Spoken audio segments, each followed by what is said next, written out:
Avez-vous déjà envisagé les possibilités résultant de l'union entre l'intelligence artificielle et les ordinateurs quantiques? C'est à la fois une source d'excitation et d'inquiétude. Les ordinateurs quantiques, incroyablement puissants, résolvent des problèmes complexes bien plus vite que les ordinateurs classiques. Plongeons au cœur des ordinateurs quantiques, ces machines super intelligentes que Michio Kaku annonce être la prochaine révolution. Qu'est-ce qu'un ordinateur quantique? C'est une bonne question. Les ordinateurs quantiques, ou calculateurs quantiques, n'ont rien de commun avec les ordinateurs que nous connaissons tous, ou même les superordinateurs. Tandis que les superordinateurs utilisent un nombre de processeurs phénoménal pour atteindre une rapidité de calcul extrême, les ordinateurs quantiques fonctionnent avec la mécanique quantique et son noyau. Un ordinateur quantique est fabriqué atome par atome. La mécanique quantique est l'un des plus effroyables sujets en physique. Selon Richard Feynman, si vous croyez comprendre la mécanique quantique, c'est que vous ne la comprenez pas. Ce n'est donc pas étonnant que les ordinateurs quantiques soient aussi incompréhensibles. Comment fonctionne un ordinateur quantique? Les ordinateurs quantiques et leurs homologues classiques partagent un ensemble de caractéristiques communes. Par exemple, les deux types d'ordinateurs intègrent habituellement des puces, des circuits et des portes logiques. Leur fonctionnement est orchestré par des algorithmes, fondamentalement des séquences d'instructions, et ils traduisent les informations en un code binaire composé d'un et de zéros.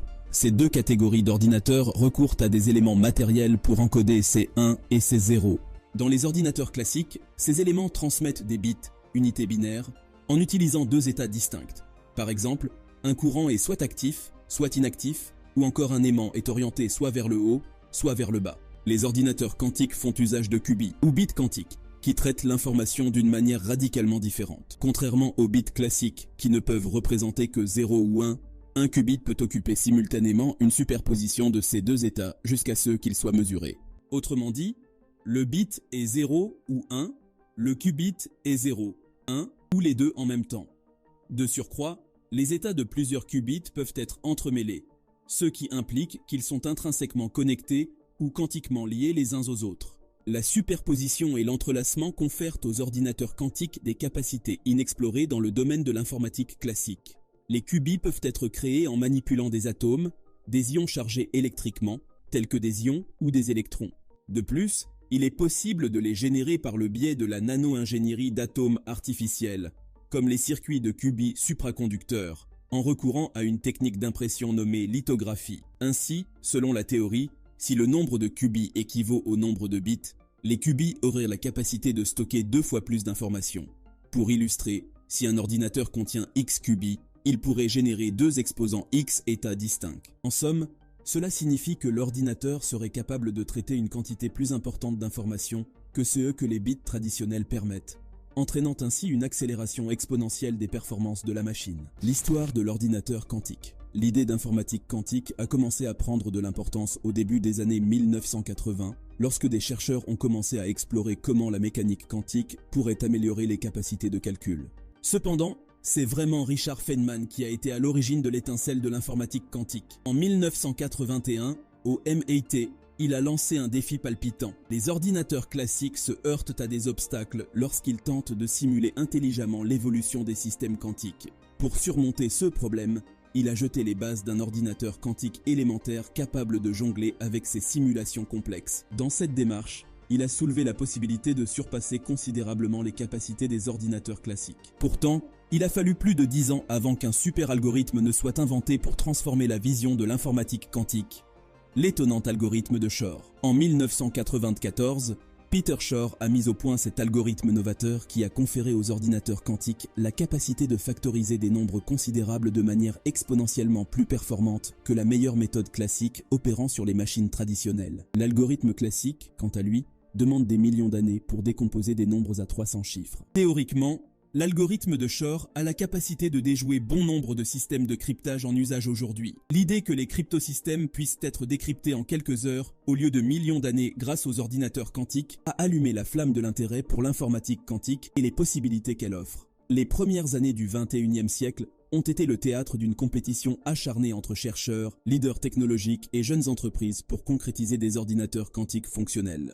Ce laps de temps a été marqué par des avancées notables dans le développement de diverses technologies informatiques quantiques, ainsi que par des jalons significatifs, dont l'annonce par Google de la réalisation de la suprématie quantique. En 2001, une équipe de chercheurs d'IBM a réalisé une prouesse mathématique, en utilisant un calculateur quantique à 7 qubits pour factoriser habilement le nombre 15 en 3 et 5. Cet exploit a démontré la capacité émergente des ordinateurs quantiques à manipuler des nombres de manière nouvelle et puissante. La période qui a suivi s'est caractérisée par un vif intérêt pour le développement des systèmes d'exploitation spécifiques à l'informatique quantique et la course à l'augmentation du nombre de qubits. Cela a constitué le cœur des recherches au cours des dernières années. Après avoir effleuré l'univers des ordinateurs quantiques et les multiples percées qu'ils ont engendrées, tournons maintenant notre regard vers les réflexions partagées par Michio Kaku. Ordinateur quantique. Ce que pense Michio Kaku de l'ordinateur quantique. On utilise le terme d'intelligence artificielle ou d'IA pour désigner les ordinateurs et programmes informatiques capables de performances habituellement associées à l'intelligence humaine. Par exemple, la capacité à interagir avec l'homme, à traiter de grandes quantités de données, ou encore à apprendre progressivement et donc à s'améliorer de manière continue. C'est donc un vaste sujet en perpétuelle évolution. Dans le podcast The Joe Rogan Experience, épisode 1980, le docteur Michio Kaku s'est joint à Joe Rogan pour une discussion sur l'impact des chatbots d'intelligence artificielle sur différents aspects de notre futur. Ils ont examiné les côtés positifs envisageables ainsi que certaines limites persistantes dans les technologies d'IA accessibles au grand public. En tant que physicien théoricien de renom et cofondateur de la théorie des cordes, le Dr Kaku a apporté son expertise à cet échange qui a rapidement évolué vers des sujets plus familiers pour lui. Lors de l'épisode, Rogan et le Dr Kaku ont abordé les implications des ordinateurs quantiques sur le développement des chatbots d'IA.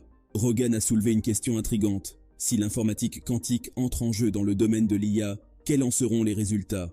Le Dr Kaku a fait remarquer que les chatbots représentent une révolution logicielle, tandis que les ordinateurs quantiques apportent une révolution matérielle, soulignant ainsi l'importance de surveiller leurs combinaisons. Cependant, malgré cette conversation, ils n'ont pas poussé plus loin l'idée d'une fusion des esprits entre ces deux domaines et les nuances qui pourraient en découler.